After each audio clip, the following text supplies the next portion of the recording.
सांगितलं की पण उंची सांग तुम्हाला बांधाव बसती ऐकायला खातून जाऊन मागणे एखादी गोळी बिळी काढतो करू ना आपण त्याला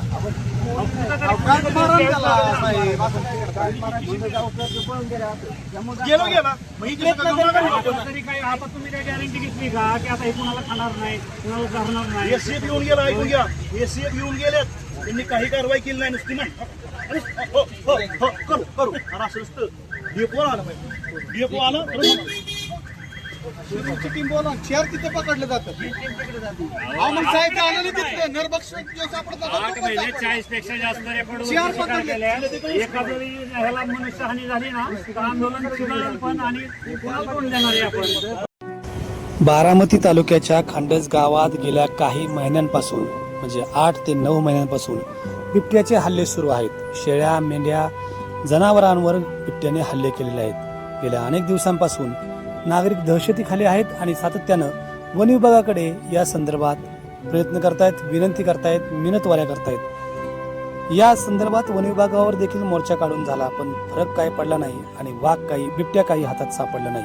त्यामुळं आज बारामतीतल्या खांडस गावच्या ग्रामस्थांनी एक अभिनव आंदोलन केलं. एक पिंजरा आणला, पिंजऱ्याच्या वर बिबट्या ठेवला म्हणजे वाघाचा एक पुतळा ठेवला आणि त्या पिंजऱ्यामध्ये मात्र लहान मुलं सोडली. थोडक्यात बिबट्या मोकळा ठेवा तुमच्या म्हणण्यानुसार, परंतु आम्हाला सुरक्षित करा, वाटल्यास आम्हाला पिंजऱ्यात ठेवा आणि बिबट्याला मोकळं करा, अशा स्वरूपाचं अभिनव आंदोलन या ग्रामस्थांनी बारामतीतील प्रशासकीय इमारतीसमोर केलेलं आहे. गेल्या अनेक दिवसापासून खांडाचे ग्रामस्थ या संदर्भात बिबट्याचा बंदोबस्त करण्याची मागणी करत आहेत. मात्र त्यांच्या मागणीला आतापर्यंत यश आलेलं नाही असं ग्रामस्थांचं म्हणणं आहे. वन विभागाने पिंजरे लावले किंवा वन विभागाने या ठिकाणी येऊन पाहणी केली मात्र बिबट्या का सापडत नाही असाच ग्रामस्थांचा प्रश्न आहे आणि या संदर्भातच आज ग्रामस्थांनी अत्यंत आक्रमकपणे हे आंदोलन केलं. प्रशासन दखल घेत नाही. गेली 8 महिने झालं त्याच्या आधी 2.5-3 वर्ष टप्प्याटप्प्याने बिबट्या आमच्या गावामध्ये हल्ला करतोय. वन विभागाला आम्ही अर्ज केलं, विनंती केल्या, प्रांत ऑफिसला आम्ही ज्यावेळेस मोर्चा काढला, एसीएफ या ठिकाणी आले होते, RFO आले होते, त्यांनी आम्हाला सांगितलं की आम्ही या ठिकाणी कारवाई करू पण त्यांच्याकडनं कुठली ठोस कारवाई करताना ते दिसत नाहीत. कारण आमचा बारामतीचा वाघ अजित अनंतराव पवार दुर्दैवानेच आमच्यामध्ये राहिलेले नाहीत. ज्यावेळेस हो काटेवाडीचा बारामतीचा वाघ होता त्यावेळेस गेल्या काही वर्षांपूर्वी काटेवाडी मधले तीन बिबटे काही दिवसाच्या अंतरावरती जेरबंद केले होते कारण त्यावेळेस तो वाघ होता.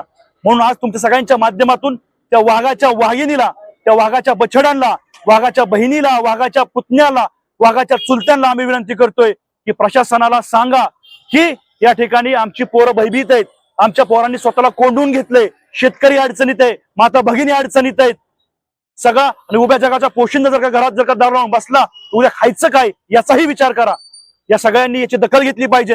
वन विभागाला आम्ही सांगितलंय जोपर्यंत यांना आमचा इशारा आहे निष्क्रिय वन परिषद अधिकारी यांची बदली झाली पाहिजे आणि बिबट्या मारायला त्यांना जमत नसेल तर त्यांनी आम्हाला बंदुकीचा परवाना द्यावा. बंदुकी सहित बंदूक आम्ही बिबट्या मारल्यानंतर त्यांची माघारी देऊन टाकू आणि जोपर्यंत वरिष्ठ कार्यालयाचा वन विभागाचा आम्हाला लेखी आदेश मिळत नाही तोपर्यंत आम्ही स्वस्थ बसणार नाही.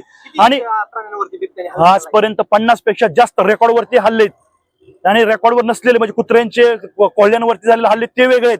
अजून त्याने काय म्हणजे जे हिंस्र प्राणी रानामध्ये जितके प्राणी फिरतायत मुक्त संचार करत होते त्याची सगळी त्यांनी चेन बिघडवलेली, साखळी बिघडवलेली आणि तो नरभक्षक होण्याची आता ही वाट बघतात का? म्हणजे ते कारवाई जर करत नसतील तर कुणावरती माणसावरती हल्ला व्हायची वाट बघतात का? याचा ह्यांनी आता आम्हाला उत्तर द्यावं आणि ताबडतोब कारवाई करावी आणि जोपर्यंत कारवाई होत नाही तोपर्यंत आम्ही हा ठिय्या देणारच.